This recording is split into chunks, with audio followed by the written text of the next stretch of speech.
Wenn ihr wollt, dass die neu generierten Spieler im Football Manager nicht mehr so aussehen, sondern so oder so oder so oder so, dann habe ich eine richtig gute Nachricht für euch, denn ich habe es geschafft, die Uran New Gen Faces im FM26 zum Laufen zu kriegen. Und bevor wir da einsteigen, erstmal großes Dankeschön an Bessie Boy, der im Moment die Herzen aller Leute, die auf Mods für den FM26 hoffen, höher schlagen lässt. Der hat die Methode entwickelt und mir auch einige Nachfragen beantwortet. Also ohne ihn wäre das nicht möglich gewesen. Folgt ihm gerne rein, abonniert seinen YouTube-Kanal. Die Links dazu findet ihr unten in der Beschreibung. Jetzt aber erstmal zu den Uran Faces für den FM26, denn die Zuweisung funktioniert komplett anders. Wir brauchen keinen New Gen Manager mehr, kein FMZ-Tool mehr, sondern der FM nimmt die Bilder automatisch und weist sie beim Youth Intake den Spielern zu. Das ist richtig, richtig cool, weil wir müssen am Saisonende nicht mehr die IDs exportieren und den ganzen technischen Kletteradatsch machen. Bringt allerdings auch ein paar kleinere Nachteile mit sich. Zum Beispiel eine Beschränkung. Wir sind beschränkt auf knapp 7.500 Bilder. Und das ist halt schon was anderes als die über 55.000 Bilder, die wir mit dem New Gen Megapack im FM24 nutzen konnten. Das heißt, wir werden im Spiel ein paar Dubletten mehr sehen. Es werden ein paar Zwillinge rumlaufen. Aber trotzdem, die Bilder sehen halt besser aus als die vom FM generierten. Und ich bin mir relativ sicher, dass die Modder irgendwann auch eine Möglichkeit finden werden, das Limit weiter zu erhöhen. Also, alles, was ihr machen müsst, ist diese Datei runterladen. Findet ihr zum Beispiel im FM2-Kette Discord oder auch auf Patreon für alle, die die Creator dahinter noch ein bisschen unterstützen möchten. Und dann müsst ihr nichts anderes tun, als in das Installationsverzeichnis zu gehen. Also da, wo ihr den FM installiert habt, entweder über Steam oder über Epic, da ersetzt ihr dann die Originaldatei, beziehungsweise am besten kopiert ihr euch die Originaldatei, die hat knapp 70 Megabyte Größe, zieht die irgendwie an einen sicheren Ort, falls ihr irgendwann mal wieder zum Ursprungszustand zurückkehren wollt.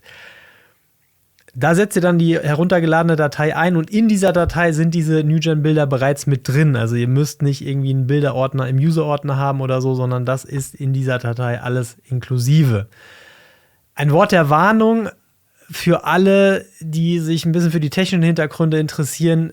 Und zwar, wir ersetzen im Prinzip die vorgenerierten Bilder, die der Football Manager von Haus aus mitliefert, durch unsere New-Gen-Bilder. Der Football Manager generiert die New-Gen-Bilder normalerweise dynamisch beim Youth Intake. Es gibt allerdings eine Option in den Einstellungen, dass man lieber diese vorgenerierten Bilder benutzen möchte. Das ist einfach eine technische Einstellung für Benutzer mit schwächeren Endgeräten. Das ist einfach eine Performance-Sache. Die greifen dann dafür auf diese vorgenerierten Bilder zurück. Das heißt, in den Spieleinstellungen müssen wir 2 Haken setzen. Einmal, dass wir die Bilder von generierten Spielern und Mitarbeitern angezeigt bekommen möchten und dann auch, dass wir die vorgenerierten Bilder sehen möchten und nicht die dynamisch generierten. Wenn das der Fall ist, dann werden die Daten aus dem New Gen Facepack in den FM26 geladen. Wenn ihr das jetzt gemacht habt und startet in FM26 und die Bilder werden nicht angezeigt, dann startet in FM26 nochmal. Es gibt keine Möglichkeit mehr, den Skin neu zu laden, wie in früheren Versionen. Vielleicht kommt das noch später hinzu, aber der Neustart ersetzt das im Prinzip und nach irgendeinem Neustart wird das dann auf jeden Fall eingebunden. Und das wird auch in den laufenden Spielstand eingebunden. Also das heißt, sobald das Pack drin ist, wird das auch genutzt.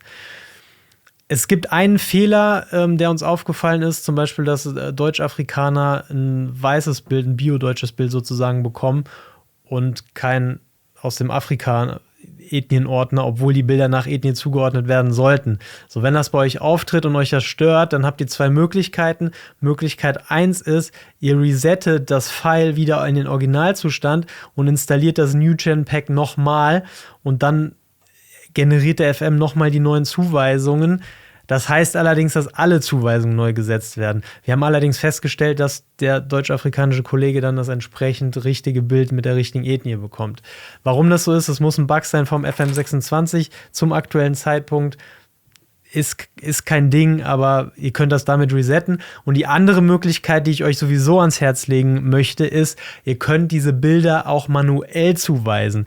Natürlich nicht für die gesamte Spielwelt, aber eben für Spieler, wo euch Fehler auffallen, die in der Spielwelt wichtig sind und natürlich für unsere eigenen Lieblinge aus der eigenen Jugendabteilung.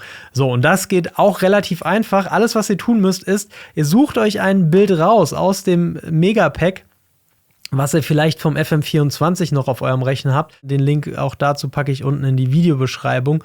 Und wenn ihr zum Beispiel Patreon-Supporter seid, dann habt ihr den Premium-Download dafür als kleines Dankeschön mit als Teil der Benefits. Ladet euch dann einfach das Facepack runter, sucht euch ein Bild raus und benennt das Bild nach eurem Spieler. Also ich empfehle nicht, irgendeine ID zu vergeben, sondern einfach irgendeinen Namen zu nehmen, der eindeutig ist.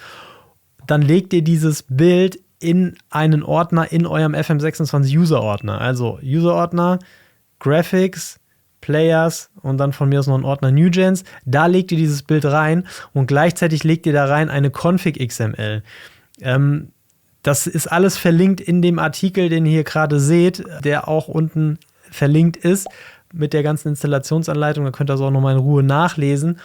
Da legt ihr diese leere Config XML rein, öffnet die mit einem Editor und ersetzt dann in dieser Record-Zeile, ersetzt ihr dann den Dateinamen und hinten die ID. Die müsst ihr euch vorher im FM26 anzeigen lassen, dann taucht die oben im Spielerprofil auf und diese ID tragt ihr an der rechten Stelle ein, wo Kennzahl steht.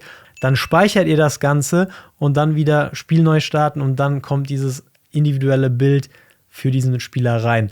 Und das Schöne ist, das überschreibt die automatisch zugewiesenen Bilder. Das heißt, selbst wenn eure NewGens automatisch ein Bild zugewiesen bekommen haben, wenn euch das nicht gefällt oder sonst irgendwas ist, könnt ihr das damit überschreiben. Und in dieser Config XML, diese Recordzeilen, die könnt ihr beliebig vermehren. Also wenn ihr da 100 Zuweisungen machen wollt, manuell ist das überhaupt kein Problem. Einfach eine neue Recordzeile für jeden Spieler anlegen. Jetzt gibt es noch ein anderes Problem für die ganz großen Monks unter uns. Ich zähle mich dazu. Manchmal oder sehr oft, die Frisuren werden natürlich nicht berücksichtigt. Das heißt, wir haben ganz oft dann Spielerbilder, die mit dem 3D-Spiel nichts zu tun haben. Also Leute, die im Bild lange Haare haben, im 3D-Spiel aber eine Glatze oder andersrum. Und da gibt es zwei Möglichkeiten, wie ihr das beheben könnt. Die eine ist über diese manuelle Zuweisung, also dass ihr dann einfach ein passendes Bild raussucht, was zu dem 3D-Bild passt. Das haben wir gerade besprochen. Und die zweite Möglichkeit ist der Ingame-Editor. Zumindest im FM24 hat das wunderbar geklappt. Ich vermute, dass es auch im FM26 wieder möglich sein sollte. Das heißt, ihr könnt im Ingame-Editor, der kostenpflichtig ist, auf Steam, könnt ihr euch kaufen. Und dann könnt ihr im Ingame-Editor die Frisur ändern. Also wenn ihr dann ein Glatzkopfbild habt, könnt ihr da auch festlegen, dass der Spieler dann auch im 3D einen Glatzkopf hat oder die Haarfarbe ändern und solche Geschichten, damit das zusammenpasst. Also für alle, die da richtig ins Detail gehen wollen. Im FM26 ist natürlich der Frauenfußball dazugekommen. Dafür gibt es noch keine Bilder oder keine New-Gen-Bilder. Deshalb, wenn ihr im Frauenfußball unterwegs seid, müsst ihr da leider mit den vom FM generierten Gesichtern zurechtkommen. Wenn das jetzt aus irgendwelchen Gründen überhaupt gar nicht klappt bei euch, dann lade ich euch herzlich ein in den FM2er-Kette Discord, wo ihr das Pack ja vielleicht auch schon runtergeladen habt. Fantastische Community, sehr anfängerfreundlich, also da auch gerne nach Hilfe fragen. Und ansonsten geht es hier weiter mit irgendeinem Thema, was YouTube für euch handverlesen hat, weil die genau wissen, dass euch das interessiert und dass das geiler Content ist. Ja? Wir sehen uns drüben. Ciao.